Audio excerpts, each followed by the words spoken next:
When specialist land remediation company RemedX was commissioned by Miller Homes to clean up a contaminated former ceramics factory in 2005, it decided to move away from traditional brownfield redevelopment methods and opted instead for an innovative combination of in-situ and ex-situ remediation techniques. The strategy paid off. In what was a triumph of creative engineering, the two-pronged approach meant remediation could begin even as the factory remained operational, and Miller Homes was able to gain site access 6 months earlier than anticipated. When we actually come up against sites like this one here at St Peter's Road, we have to look at alternative ways of remediation. This is a site where we've been fortunate that it can be phased out. We can allow the remediation to actually continue on one area while we can actually get on and develop in others.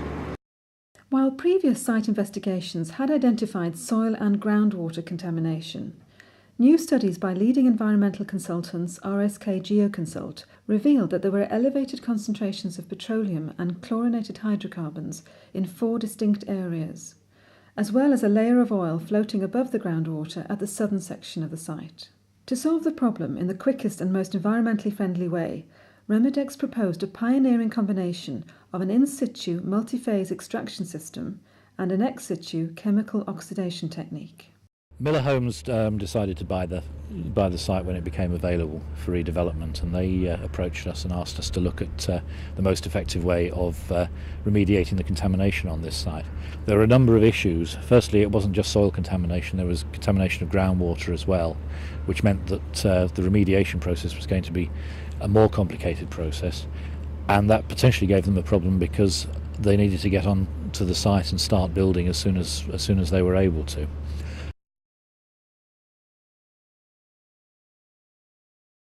My specialism is in providing an alternative to landfill. That was the whole raison d'etre for me to getting into this industry.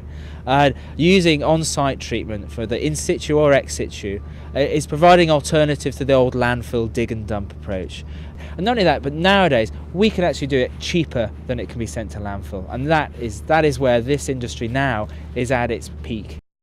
We looked at the distribution of contaminants across the site and the nature of the contamination, and we came up with the idea of essentially splitting the site into 2 different parts. The northern and central part of the site had fairly localised contamination in hotspots, whereas there was more general contamination over the southern part of the site. And what we recommended, and Miller's accepted our recommendation, was that in the northern part of the site we would excavate the soils and take them to the southern part of the site for treatment, thereby enabling us to hand the northern part of the site to them to start construction at an early stage. We thought it may be easier to excavate the soils, place it into a treatment bed, and then treat the soil in an ex-situ manner where we had full control over the oxidation process. The difficult thing with this approach of chemical oxidation is to actually make sure that we get the oxidant integrally and intimately mixed with the soil, because we add it in a powder form and the soil is a solid, and so it's not like a reaction in a test tube. We've actually got to make this happen in a real solid matrix, and the key to make that work successfully is the mixing. So what we have here is some fairly sophisticated mixing equipment. We form the soil into these elongated piles called windrows. We cover them over to prevent them getting too wet in the rain, and also to prevent contaminants leaching out with the rain. We then turn it over periodically.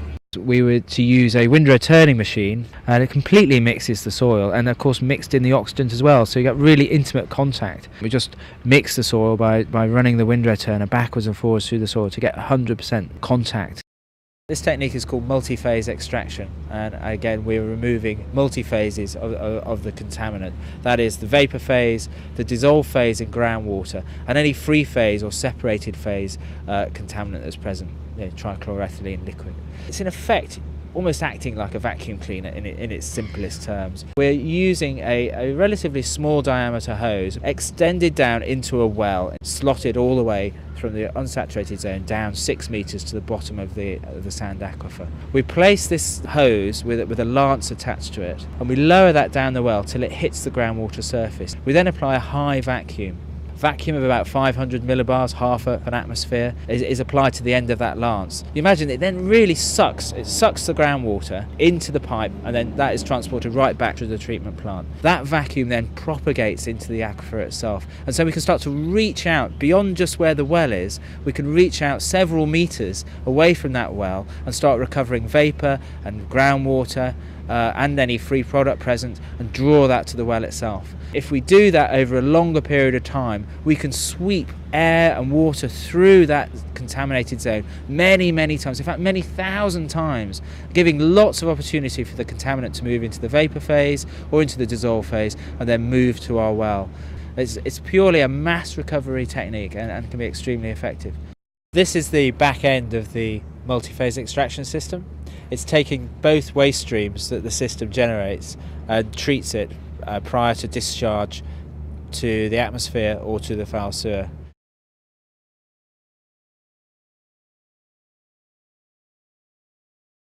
We've done different methods on this site, and it's nice to see the 3 different methods that we've done. So what I would say is, look at every option before you just decide on the one that you've already done before and that you're accustomed with and happy with, which in most cases people have just done dig and dump.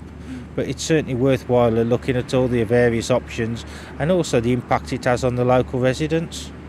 What I like about this is that Miller Homes have looked into all the various options and gone with the options that are environmentally friendly, sort of happy with to keep the residents happy.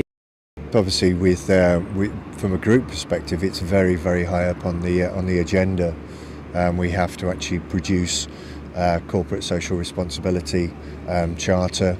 That's something that we have to take forward and actually publicise. And again, with certain directives that are coming through from government, it's something we have to take very seriously for the environment.